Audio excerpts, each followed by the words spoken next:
Assalamu alaikum and welcome to all of you. The main focus of this lecture is romanticism and particularly romantic elements.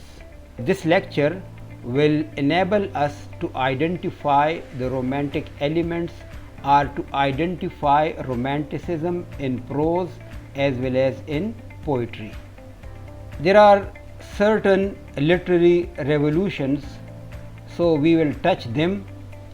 Then identification of romanticism, romantic sources of inspiration, romantic elements and the differences between classicism and romanticism. They are the main ingredients or the main subtopics of this lecture. History witnessed the following major literary revolutions in the world of literature: Renaissance and Reformation, Enlightenment of the 18th century, New Classicism, Romanticism of the 19th century, that is 1790 to 1832, and Modernism of the 20th century. They are the great literary revolutions in the world of literature. Romanticism, or why romanticism? These are the questions. So, romanticism was a reaction which questioned. You know that 18th century is considered as the century of prose or the century of reason and logic. So reason and logic, they were questioned by, but there were certain other elements or certain other features as well which were questioned by romanticism. For example, scientific observation, logic and reason, order, rule, traditions, virtue and morality, stability and harmony, social hierarchy, and the last one is artistic rules. The two distinctive periods of 19th century are Romanticism and Victorianism. These are the two dominant movements or periods or developments during the Victorian period, and you know that the Victorian period was from 1837 to 1901. However, it can further be classified into subsections, and the major of them are early Victorianism and late Victorianism. Historical perspective. Romanticism coincides with the age of revolutions, the period of vast political, social and economic upheaval that includes the American Revolution of 1776 and the French Revolution of 1789. And you know that the American Revolution was based on representation without taxation or taxation without representation, and of course the French Revolution was three key words: equality, liberty and fraternity. They were the watchwords, and the popular slogan for the French Revolution was "The nobles fight, the clergies pray, the people pay." This was a political slogan, and as a result, then you know the French Revolution, it occurred in 1789. What is Romanticism? This is a very difficult question and it's very difficult to define it. However, we can say that Romanticism is something which cannot be defined. However, it can be discussed, and that discussion is in the light of certain features or certain elements. Romanticism was the triumph of emotion over reason, imagination over intellect. Romantics, the Romantic writers, they set out to transform not only the theory and practice of art, but the very way in which the word was perceived. Romanticism was a literary and artistic movement that reacted against the universalism of the Enlightenment. So, if you want to say something about Romanticism, this is actually a literary and artistic movement. How it can be identified, this lecture is for that. In other words, we can say Romanticism is an international artistic and philosophical movement that redefined the fundamental ways in which people in West thought about themselves and their world. Romantics were interested in the medieval past, the supernatural, the mystical, the Gothic, and the exotic. They were attracted to rebellions and revolutions, human rights, individualism, and freedom for oppressed. And that's why we can link this point with French Revolution and the American Revolution of 1776. Now, what were the romantic sources of inspiration or inspiration for the romantic writers? So, their main focus was or how they were attracted towards the romantic sources. Those sources were return to nature, revival of the supernatural, anti-materialism, anti-nationalism, antagonism to civilization, anti-classicism, and escapism.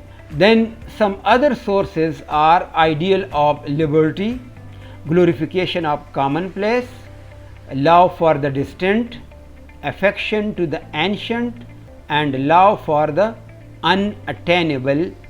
These are some of the romantic sources of inspiration. Now we come to the main body or the main focus of the lecture, that is romantic elements, and in the light of these elements we can classify or we can identify prose and poetry, that whether it is classic, it is an example of classic, it is a piece of classic, or it is an example or piece of romanticism. The first romantic element is focus on the nature, and the poetry of William Wordsworth. He is considered as a priest of nature. His poem describes his intense romance with nature, and of course we can cite the examples in this respect are the solitary reaper, which sings, solitary reaper who sings and reaps corn in the field, and that song, that is an interest for William Wordsworth, and he composed a poem on this solitary reaper, and this is a good example of romantic poem. Then we have Lucy Gray, who lost forever in the solitude of a beautiful landscape. So the soul, the beautiful landscape, the link between them, and the innocence of Lucy Gray, all these they are discussed in the light of physical nature. We can also give examples. I wandered lonely as a cloud. This is an example of again a romantic poem. Then sonnet composed upon Westminster Bridge, and similarly the other examples as well. Then focus on supernatural. The poetry of S.T. Coleridge is a good example of the supernatural, or the things which cannot be explained with simple reason or logic. The examples are Kubla Khan and the rhyme of the ancient mariner, and the other poems, they reflect the supernatural elements. In these poems we can see the supernatural elements, so the supernatural element is considered as a romantic element. Then anti-materialism is another romantic element. Antagonism to industrialization, this is considered as a romantic element, and the best example is The Deserted Village, a poem composed by Oliver Goldsmith. Again, antagonism to urbanization are the interest in the rural area, the interest in the village life. That is the main focus of this poem, The Deserted Village by Oliver Goldsmith. Anti-traditionalism and escapism, these elements are also considered as romantic elements. And for escapism, the poetry of John Keats, his poetry reflects escapism, and we can get examples from his poems or his poetry for this element. Ideal of liberty, it is found in the poetry of Lord Byron and P.B. Shelley, and you know that P.B. Shelley is considered as a priest of revolution, so the revolutionary elements, they are found in the poetry of these two romantic poets. Glorification of commonplace, for this again we can refer to The Deserted Village by Oliver Goldsmith, which is a good example of glorification of commonplace. Love for the distant, the ancient or the historical, and anything which is unattainable, which we can't get, these elements are also romantic elements.